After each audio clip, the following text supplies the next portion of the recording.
Donald Trump is the big leader of a divided Republican Party that is clearly not big enough to govern. Today, he decided to send a message to his critics denying that fact. Dogged by news reports that he is unraveling and unfit to serve, a defiant Trump began this week by holding a 45-minute outdoor news conference. And during that thrown-together event, the president tried to change the narrative, resorting to his favorite tactic, smearing President Obama. He accused his predecessor of not calling the parents of fallen soldiers with expressions of pride and sorrow. Let's listen. The traditional way, if you look at President Obama and other presidents, most of them didn't make calls. A lot of them didn't make calls. Right. He was asked to clarify. Earlier you said that President Obama never called the families of fallen soldiers. How can you make that claim? I don't know if he did. No. I was told that he didn't often, and a lot of presidents don't. They write letters. I do. Excuse me, Peter. I do a combination of both. Sometimes it's a very difficult thing to do, but I do a combination of both. President Obama, I think, probably did sometimes, and maybe sometimes he didn't. I don't know. That's what I was told. That's what I was told. That's what I was told. Thank you. We were told by Peter Alexander the truth, which is previous presidents, certainly including President Obama, did make heartfelt calls to the parents who lost their young sons or daughters in harm's way. That attack, by the way, by Trump came after a larger, more startling revelation. President Trump acknowledged that the last 9 months have been an outright legislative failure and that he and his Congress were incapable of delivering on any major campaign promise this year: immigration, health care, or tax cuts. Let's watch. Would you be okay if tax reform were not passed until next year as opposed to this year? Well, I would like to see it be done this year, John. I would like very much to see it be done this year. So we won't go a step further. If we get it done, that's a great achievement. But don't forget, it took years for the Reagan administration to get taxes done. I've been here for 9 months, a little more than 9 months. Well, actually, Ronald Reagan, I didn't really like it, but he did it in a matter of a few months in 1981, within his first year in office. Anyway, this comes just days after his former chief strategist, Steve Bannon, vowed to wage an all-out war against the elected Republican Congress. Perhaps sensing blood in the water today, Donald Trump and Senate Majority Leader Mitch McConnell papered over their differences and tried to present a united front. My relationship with this gentleman is outstanding. Has been outstanding. We are working very hard to get the tax cuts. We will continue to work hard to get the health care completed. Thank you very much, Mr. President. I want to underscore what the President said. We have the same agenda. We've been friends and acquaintances for a long time. We talk frequently. We don't give you a readout every time we have a conversation, but frequently we talk on the weekends about the issues that are before us. Yeah, they're bosom buddies anyway. At one point, Trump suggested he would tell Bannon to back off. Well, I have a very good relationship, as you know, with Steve Bannon. Steve's been a friend of mine for a long time. I like Steve a lot. Steve is doing what Steve thinks is the right thing. Some of the people that he may be looking at, I'm going to see if we talk him out of that, because, frankly, they're great people. What Mitch will tell you is that, maybe with the exception of a few, and that is a very small few, I have a fantastic relationship with the people in the Senate and with the people in Congress. I mean, with our House of Representatives. I have a great relationship with political people. If you read the papers, you think I'm like on one island and they're like on the other. Well, it's not the way it is. We have a fantastic relationship. I'm friends with most of them. I'm joined right now by NBC News correspondent Kristen Welker, who's at the White House this afternoon and was there for it all. You know, Kristen, it's hard for me to get all this straight. Just last week, we heard that the president said he hates everybody in the White House. And tonight, he really did. And now we get the feeling that he likes everybody on Capitol Hill, although he's not gotten anything through Capitol Hill. And we really get the sense he really doesn't think much of Mitch McConnell's leadership. What did you make of today? Well, and not only in terms of the comments that he made last week about people here at the White House, but think about all of the times that he's attacked Mitch McConnell on Twitter. I asked him about that. He tried to brush that aside. Look, I think this is a president who is starting to accept the reality. He needs to work with the establishment in order to get his legislation passed. At the same time, I think he feels like he has to walk a bit of a fine line. That's why you heard a lot of mixed messaging today when it came to Steve Bannon. Bannon, indicating in one instance he supports Steve Bannon completely. And then on the other hand, well, he might talk to him and try to dissuade him from so aggressively waging war against the establishment. The bottom line, though, Chris, if you talk to officials here at the White House and sources on Capitol Hill, they say that a grim reality is starting to set in, which is that there haven't been legislative achievements, and so they need a win on tax reform. You're going to see the president continue to crisscross the country, I think, as he tries to sell this tax reform plan, and I think you're going to see more outreach with leaders on Capitol Hill. And by the way, Ivanka and Jared are hosting senators this evening to talk about tax reform. So this is all hands on deck because this is a president who couldn't get health care done, and so he's turning to tax reform. And by the way, that was his excuse with health care as well, that it took Obama so long to get Obamacare passed. Bottom line, though, he feels as though he needs a win on one of these legislative issues, Chris. Thanks so much, Kristen Welker at the White House. By the way, despite controlling the House, the Senate, and the White House, the Republican Party have gotten nothing done through the Congress this year. But the president, during a cabinet meeting today, refused to take any of the blame for that himself, for that failure. Let's watch. Despite what the press writes, I have great relationships with actually many senators, but in particular with most Republican senators. But we're not getting the job done. And I'm not going to blame myself, I'll be honest. They are not getting the job done. In fact, during his press conference today, he went to great lengths to show just how well he was doing. Let's watch. My relationship with this gentleman is outstanding. We will set records in terms of the number of judges. The level of quality is extraordinary. I have a fantastic relationship with the people in the Senate and with the people in Congress. I mean, with our House of Representatives. I have a great relationship with political people. We have a fantastic relationship. I'm friends with most of them, I can say, and I don't think anybody could have much of a higher percentage, but I'm friends with most of them. I like and respect most of them, and I think they like and respect me. The people of Alabama, who I like very much, and they like me very much. Many of the senators are running in states that I won by massive amounts. We just hit a new high today again in the stock market. We have the lowest unemployment rate in, I believe it's almost 17 years. James Lee Witt gave us an A+. We're doing a good job. Can you imagine buying a used car from this guy? I mean, imagine that. Look at the white walls on this car. Look at those dual exhausts. Half of it's illegal. Anyway, for more in today's Rose Garden press conference, I'm joined by two experts, John Brabant, a Republican strategist, and Cornell Belcher, Democratic strategist and an MSNBC analyst. Let's talk about the realities. Bottom line, what I heard tonight, or today, watching it intently, was he hasn't gotten through anything on immigration except some stuff by executive order. He hasn't done anything on, except for Gorsuch getting him through by getting rid of the filibuster rule. Hasn't gotten anything done on health care. Doesn't look like, even today, I began to hear for the first time, maybe next year we'll do tax reform. John, I didn't hear a lot of confidence when he was asked about it. Yeah. Anything done, and then saying, I can't say lying, saying that Ronald Reagan took 8 years. Ronald Reagan, whatever I may have said at the time, did get it done.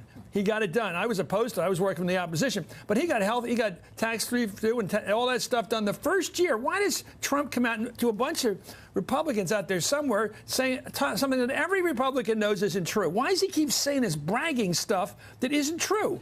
Well, let me answer this a couple ways. First of all, let's not be too dismissive of the Gorsuch stuff. If you're a conservative, they don't care if he does anything else. You did that, number one. Number two is the president reminds me of a quarterback playing a football game who keeps calling timeout to also do the color analysis and report on himself. I mean, he adds all these points they do that aren't necessary. No quarterbacks. Well, my point would be it'd be the same thing as if they were. And so he adds a lot of information that he doesn't need to do. It gets him off message.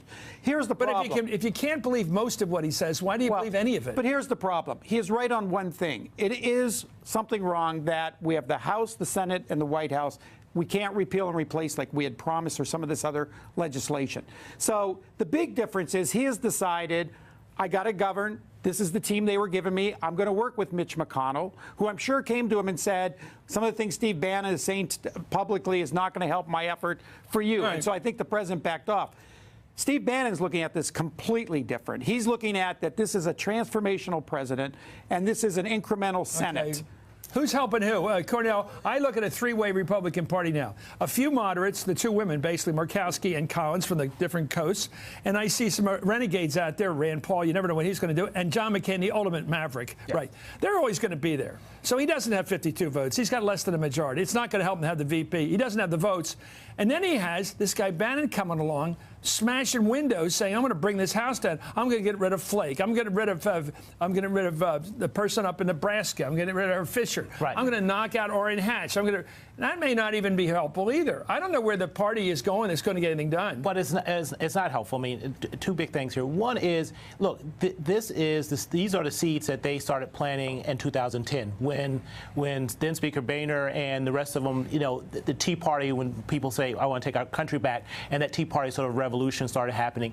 You know, this is it coming to fruition, right? And we do have to take Bannon seriously because we know that how you take out an incumbent right today is probably through a primary. But the problem for Republicans is this: when you take out moderate Republicans like that, do you in fact get the sort of Republicans that have to go on television and say, I'm not a witch, right? Who can't win in a general election? Or the Second Amendment favorite out there in Nevada who said, it's time to use our Second Amendment rights that's to right. go after incumbent politicians. You go so far outside of mainstream, it becomes problematic for the Republican Party. But the other part on governing, here's for me the fundamental problem. When you look at their health care package and when you look at their tax reform package right now, it's not like you have a majority in public polling who's for any of this. They're not trying to pass anything that actually has a majority approval. Get done. Anyway, during the press conference, Senator McConnell had a not-so-veiled message for Steve Bannon, who endorsed several right-wing candidates back in 2010 and 2012. Let's watch.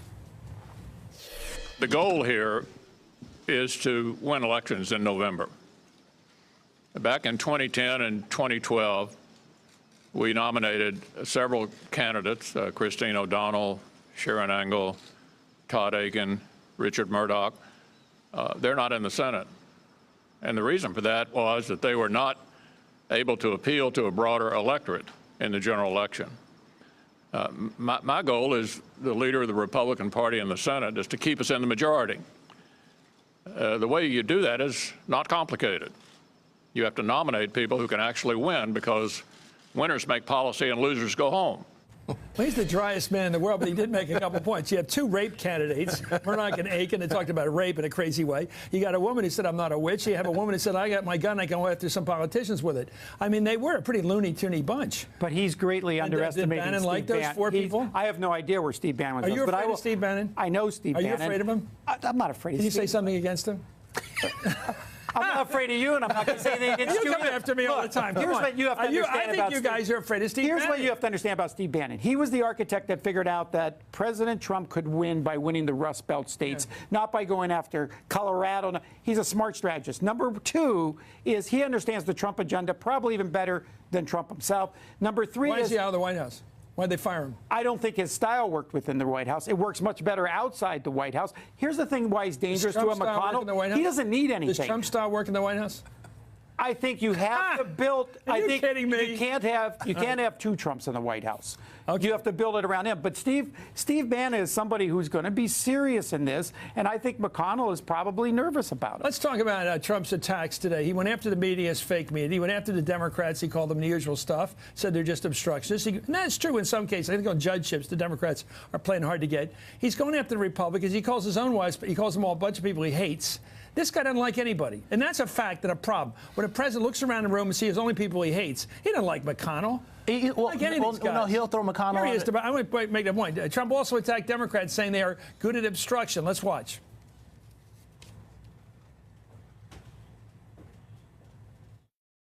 Democrats are holding them up beyond anything, beyond comprehension. They're holding them up. I mean, frankly, they have terrible, terrible policy. Terrible policy. And perhaps they're not even good politicians, but they are good at obstruction. Cornell defended Democrats. Are you kidding me? My head's about to explode. They're complaining about they're complaining about obstruction. Who was more obstructionist than Republican Congress against Obama when they said we're gonna try to make everything President Obama does fail? Who blocked more judges than they wouldn't Republicans let him pick a judge. They would not let him do anything. This ideal that all of a sudden Democrats are obstructionists. No, reach across the aisle, come to Democrats with something that they can actually work on and compromise on. Not John, in what way can the Republicans actually can stand up there and say that they didn't obstruct everything Obama tried to do. They wouldn't let him do anything. I'm not going to argue with it. It started in the mid-'90s where both sides did. This is why we now have legislation by executive order. This born yesterday number by Trump. Like I wasn't here. I don't think Trump knows a lot. But do you agree that the Democrats, and this is payback, that they're being obstructionists, or don't you? Not even close. It's not close to what the Republicans did. No time that Nancy Pelosi okay, let's do a fact check. We are going to block everything that Did Bush wants to do. Obama send letters of conciliation and feeling to the parents of soldiers that were lost in action? I'm sure he did, and I'm sure that he felt horrible every time an American died on bat. Why did Trump say it was a mistake? He shouldn't have said it. Did Ronald Reagan take 8 years to pass tax cuts? I don't know what the exact term, but there was no reason to say it. He did the first year. Why does he keep saying stuff that's wrong and you have to come here and defend it? I'm not defending it. My belief is you do not talk about your predecessors. You do not criticize them. You don't talk about opponents that you beat last November. It adds nothing to the equation, and I think that's wrong. And you don't use dead soldiers to make a political point. No. And I think that's true, and it's awful. Anyway, President Obama, I think, probably did sometimes, and maybe sometimes he didn't. I don't know. That's what I was told.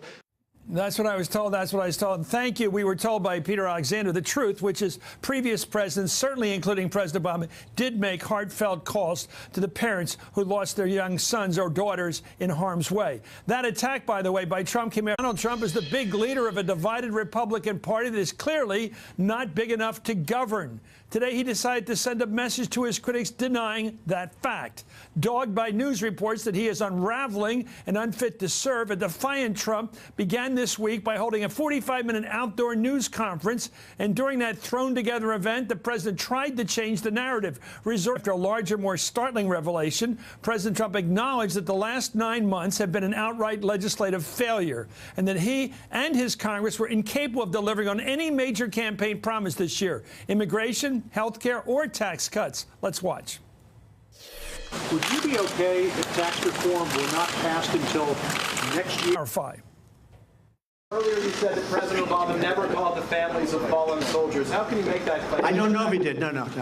I was told that he didn't often, and a lot of presidents don't. They write letters. I do. Excuse me, Peter. I do a combination of both.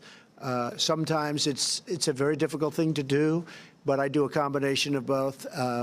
According to his favorite tactic, smearing President Obama. He accused his predecessor of not calling the parents of fallen soldiers with expressions of pride and sorrow. Let's listen. The traditional way, if you look at President Obama and other presidents, most of them didn't make calls. A lot of them didn't make calls.